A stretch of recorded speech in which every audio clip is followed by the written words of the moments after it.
Welcome back, everybody, to the Go 24/7 podcast. My name is Bryce Koon. He is Sonny, Shipp. If you're watching over on YouTube, we want to make sure to welcome you in via video. And if you're not, if you're listening to it, make sure to subscribe still. Get those numbers up. We are doing a great job. Subscriptions have gone up on the YouTube page, Apple, Spotify, continuing to climb. Sonny, I imagine a big reason is because of our baseball coverage, not the basketball. Not the basketball coverage. The baseball coverage, though, people are getting excited about. Basketball hasn't ended yet? I think you shot a text at the group saying this just needs to end. The misery is just, it's to the point now to where I don't even think people get upset now because apathy set in several losses ago. I know that it's the wife asked me, it's our first Valentine's Day as a married couple, and she said, "Hey, are you going to have to go to Athens, to cover the Georgia LSU game?"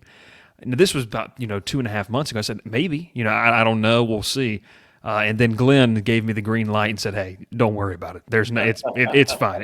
Don't worry about that." So we don't have to worry about that. But baseball is just around the corner.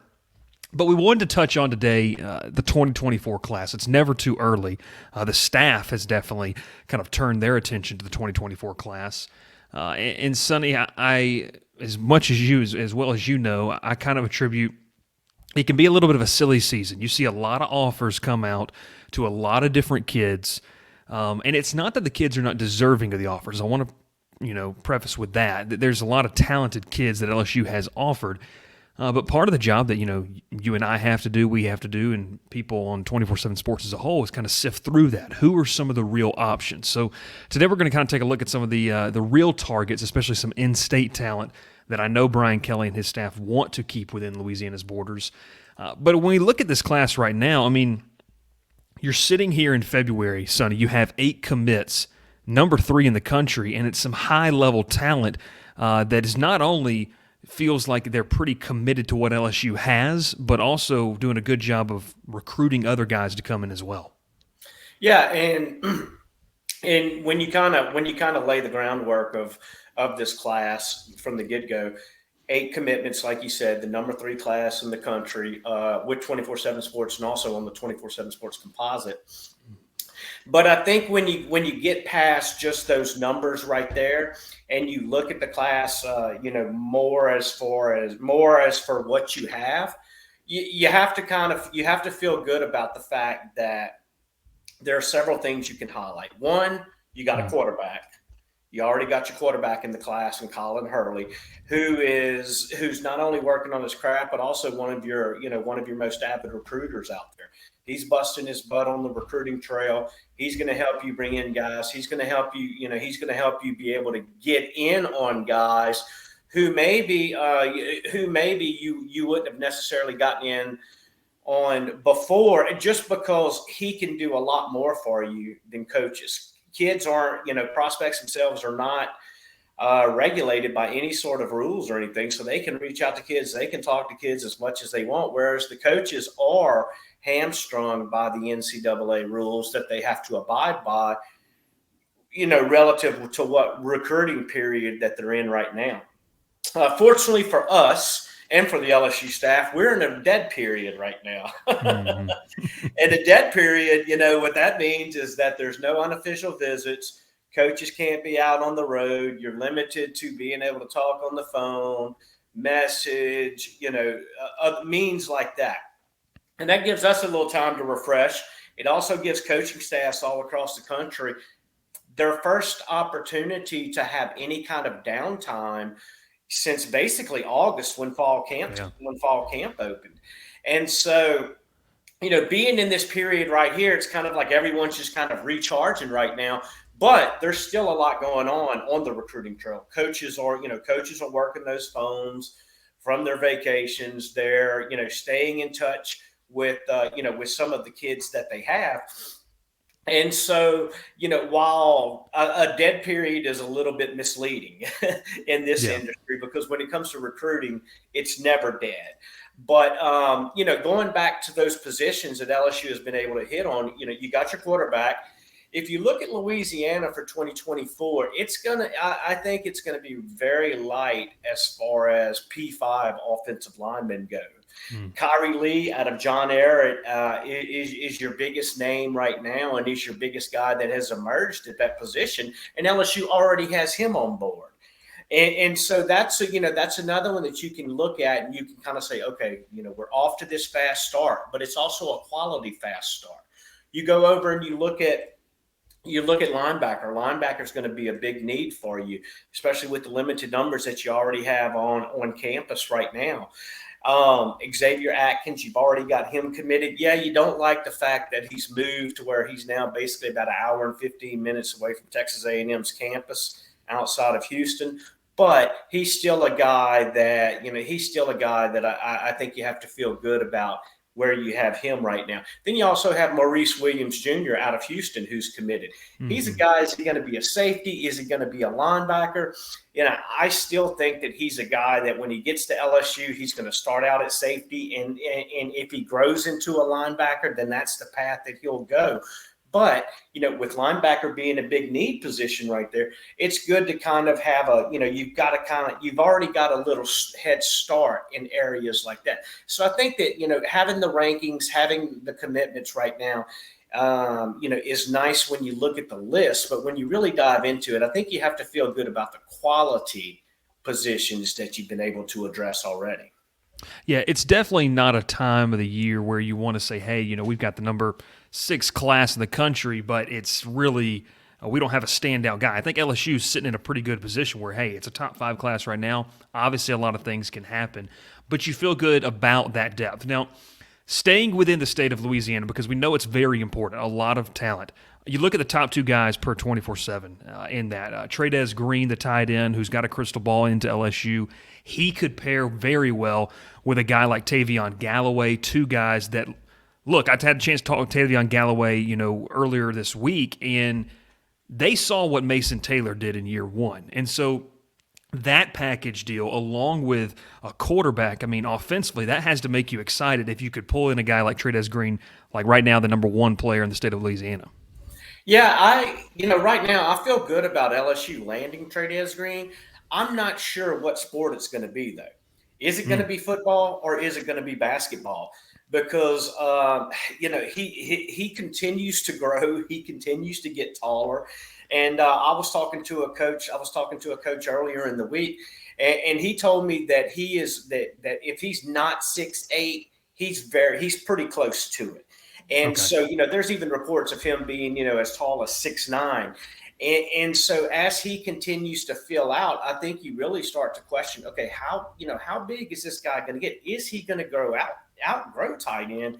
And is he going to be that power forward that, that a lot of schools have offered him in basketball? LSU has offered him basketball as well.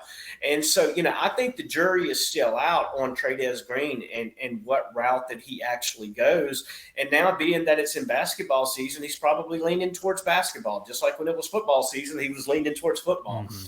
But I think this summer is going to be that critical juncture to where, okay, he needs to decide what route he's going to go, because you're not going to go basketball and football at a school like LSU and be able to succeed and prosper in both the way that a guy with his potential in each sport, that he has that ceiling for.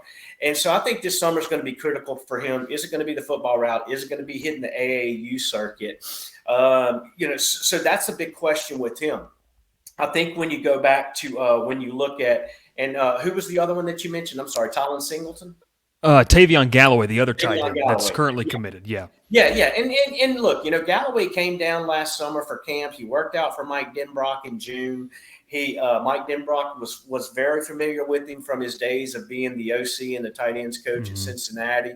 And so, Denbrock has seen enough of Galloway to where, I think that, while I forget what is he ranked right now? Do you have that pulled up in front of you? I know he's a 4-star. I think he'd want to say 7 or 8 at his position, maybe. He's the eighth best tight end in the country. Eighth at his position. You look at Tradez Green, you see that number 2 up there by his position rank, and it gets the casual observer excited.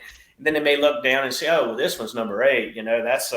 That's not a big difference. That's not Yeah. a big difference in the grand scheme of things, and especially for what for what LSU wants out of their tight end. They want a guy who's going to be able to to be an asset and to be a factor in the passing game, and both of those guys bring that to the table. Yeah, and Galloway's a guy, you mentioned Trades Green talking with that coach. I mean, he probably plays more up to 6'7", 6'8". Galloway's 6'5". When I talked to him, he said he feels like, he said, can you update it to 6'6" for me? I feel like I've grown an inch, which obviously means a lot for him in that sense. Now, we talked about kind of safety linebacker, and when you look at staying in state, one guy we already kind of mentioned his name, Tylen Singleton. I mean, that's a guy that LSU would really like to have. Another guy that, this is the question I have for you, Sonny. You can see a guy, Tylen Singleton, currently listed 6'1", 200. Any chance that he grows into that hybrid, or is he more of a guy that you feel like is going to stay kind of in the defensive backfield? What's interesting, if Manny's head coach that they had there for a while, if Jess Curtis had stayed at Manny, because he went over to Natchitoches Central, but if he had stayed at Manny and had Tylen Singleton, I could easily see Singleton, taking the same route that Tackett Curtis took. Tackett Curtis started out at safety, played safety. I want to say he even played it as a junior and then moved to linebacker, or played some safety and linebacker, and then moved to linebacker exclusively pretty much as a senior. I could have seen Singleton taking that same route and taking that same role in that defense. But now that Manny has hired Grant head coach Dylan Barrett and they brought him on staff, I'm not sure if it's going to be that same philosophy on defense that would dictate that sort of move. I do think in college that Singleton is a guy who probably grows into a linebacker. I could see him being 225, being 225, 230 pretty easily once he gets into a college weight program. And so, once again, when you look at linebacker being such a big area of need for you, it's nice that you have Xavier Atkins while he's considered a Texas guy now. You got a Louisiana boy right there. You got another one in Tylen Singleton. So you have some guys at those need positions. Unfortunately, it doesn't look like you're going to have them at the offensive line, but it is good to have them at another position of need at linebacker like that. And you still got some other linebackers in the state that LSU's going to recruit. They're going to monitor. You got Albert Smith over in Ponchatoula. He's a guy. You've got at Denham Springs, you've got Deshaun McBride, kind of in that same safety linebacker, hybrid. Where's his body going to take him? So you've still got some other guys out there too that you're going to see them evaluating, and who could possibly show up, a little more prominently on the radar by the time summer gets here. Yeah, I mean, a lot of guys, where you're going to see the guys that are not that high 4-star ranking, they may jump. They get into a camp this spring. They get into a camp. They get in front of a coach or an evaluator early summer. They can make that jump. The defensive backfield, I kind of feel good about in the sense that for LSU fans, I got to see a lot of Zion Ferguson this past year at Gainesville High School, really prominent program in North Georgia. This kid is a really good football player, a great athlete, and has got that 6'1" probably good length to the corner position. A guy I know that you're more familiar with, Wallace Foster. So you feel like you got your two corners. You've got two linebackers right now, to Xavier Atkins and Maurice Williams. Offensively, you go back to the offensive line, I mean, you kind of have to go outside the state, and that's where I kind of bring it here. We talked about this.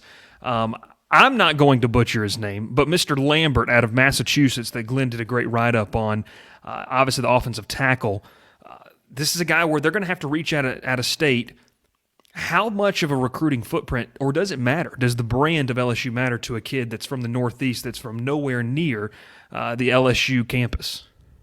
Yeah, and even before Brian Kelly and Brian Polian, who's recruited the Northeast part of the country a lot, even before they got here, LSU, it wasn't common, but it wasn't totally foreign for LSU to go up into New York, to go up into New Jersey, to go up into some of those areas and pick a player here and there.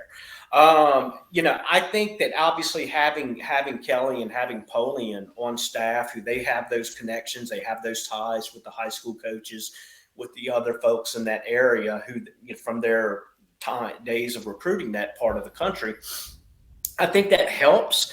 But I really think when you look at a guy like Lambert, I think it's probably more about the LSU brand as opposed to as opposed to relationships. That's going to make a big deal for him when it comes to whether or not he's interested in LSU. Now, once he's interested, those relationships, that's when they really kind of come into play. But he's going to be a big target. I think you also look at Daniel Calhoun out of North Carolina. He's another big target. He's already visited. I want to say he's been on campus a couple of times. So he's a guy that you definitely have to keep on your radar. What really kind of, when I look at the offensive line, the interior part of the offensive line is where I think they really need to kind of go out. They need to kind of address things a little bit. Mm-hmm.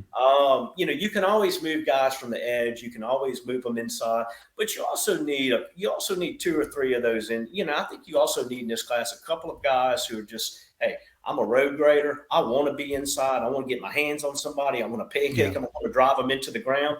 I think Kyrie Lee's is a good example of that.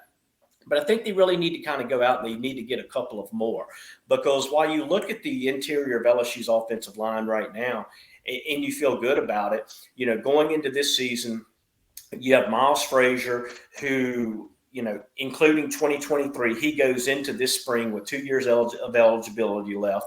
Same with Charles Turner, same with Marlon Martinez, same with Garrett Dellinger.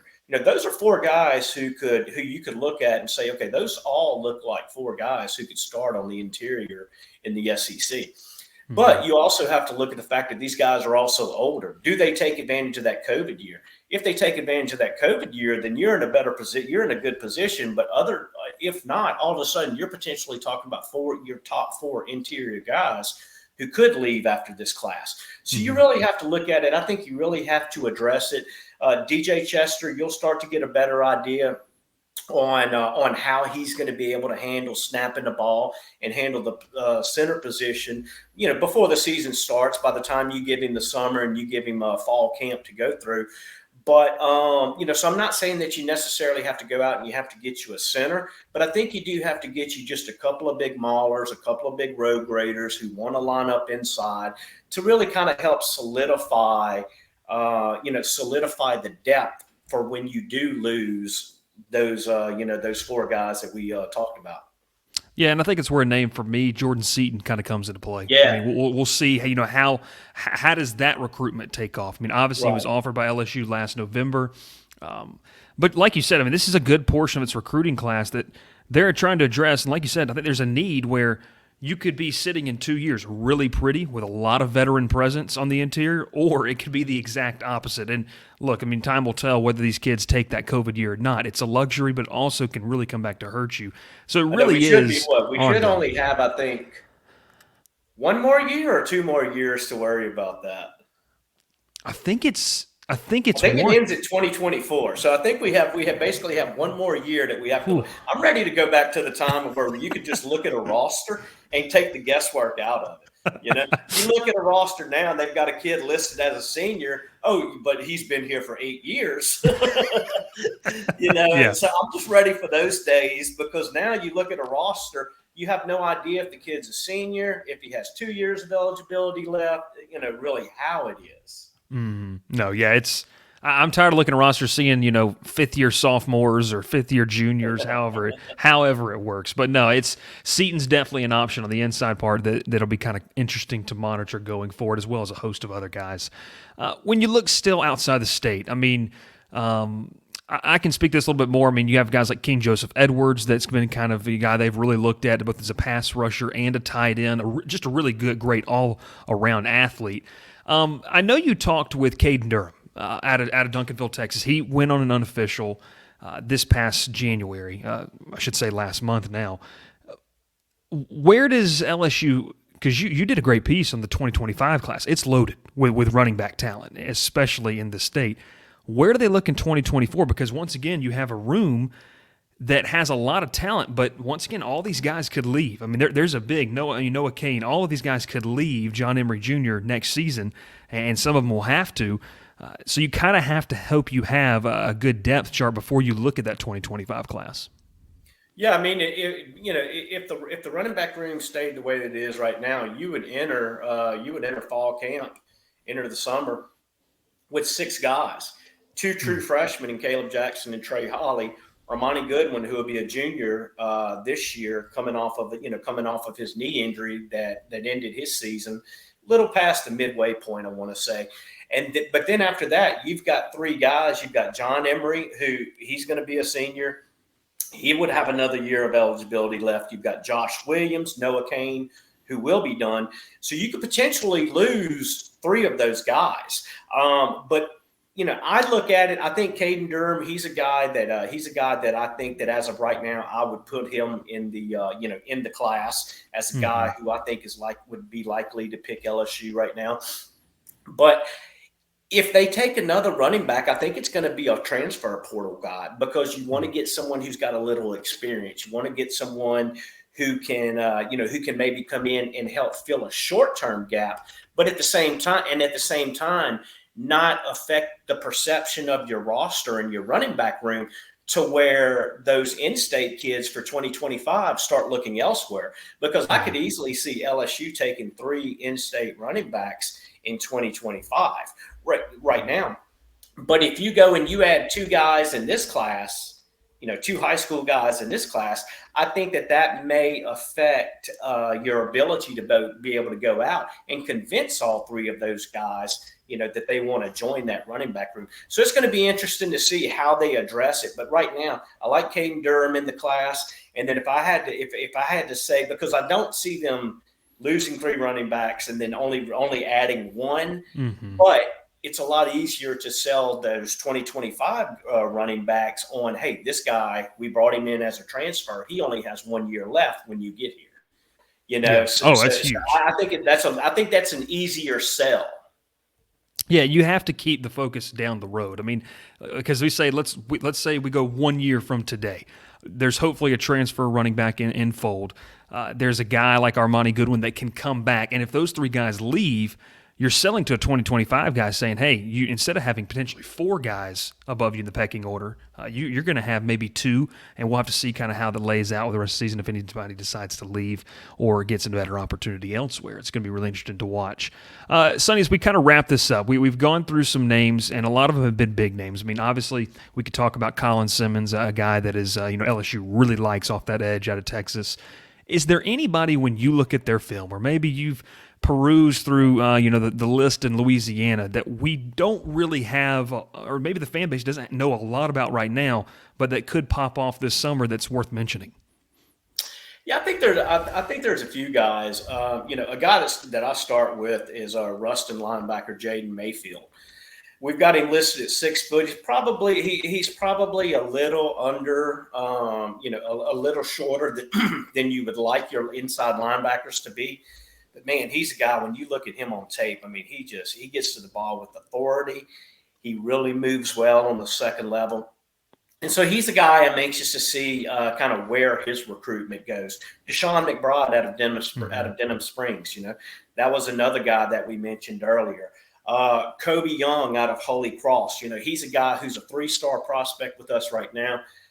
Keep trying to tell him that we need to get him bumped up to a 4, because I mean, this kid is explosive and he is, he is really legit. Dominic McKinley, a defensive lineman out of Acadiana, 6'5", 290. With Louisiana not really being deep at the defensive tackle position, and that's an area that LSU really needs to address with some young guys. He's a guy that, and Westgate's Demarion Johnson, is another guy that you have to look at. You have to say, okay, if you have this major need at defensive tackle, and these are the state's 2 best right here, you have to really take a good look at that and really make your strong push there, to try to shore up that area. And like you mentioned, more guys are going to emerge. There's going to be a lot more names that are going to emerge. By the time camp gets here and, you start dealing with all the summer camps and stuff, you'll really see some guys emerge. But and here's in Louisiana, Louisiana, everyone kind of got on. They got on Brian Polian for multiple reasons last year for special teams, but the recruiting side got on him a little bit for letting Peyton Woodring, the kicker, number one kicker in the country out of Lafayette, letting him leave the state and go to Georgia. I think Louisiana is probably going to have a number one kicker again in the country with the kid out of Parkway. And, and so he's another guy that I think you're going to start to kind of hear a little bit more stuff on. And when you look at guys who could potentially end up in this class, of guys maybe, who you don't hear about right now, I think he's another one that you put on that list of guys that you kind of pencil in, because they're going to need a kicker. I think they're going to need a kicker. It's going to be interesting to see how it plays out when you have Damian Ramos, who was on, who was a walk-on, who was your kicker in 2022, but then you signed a true freshman in Nathan Dibbert. How long is he going to, if Damian Ramos is going to continue to be your kicker, well, then you could potentially be needing a scholarship kicker in a year or two. And I think that's where you can see the Parkway kid kind of come into play. So, there's never a shortage of names. I don't think Louisiana is going to be nearly as top heavy as it was in 2023. Obviously, when you look at the guys like Arch Manning, Derek Williams, Shelton Sampson Jr., I don't think you're going to be as top heavy right there. But I do think that as the spring evaluation period really kicks up, you hit the May evaluation period when coaches are on the road, and then you start with the camps. I think more guys are going to emerge to where people will look at 2024 and say, okay, it was a pretty good class. It may not be that great class, but I think they'll look back at it and say, it was a pretty good class.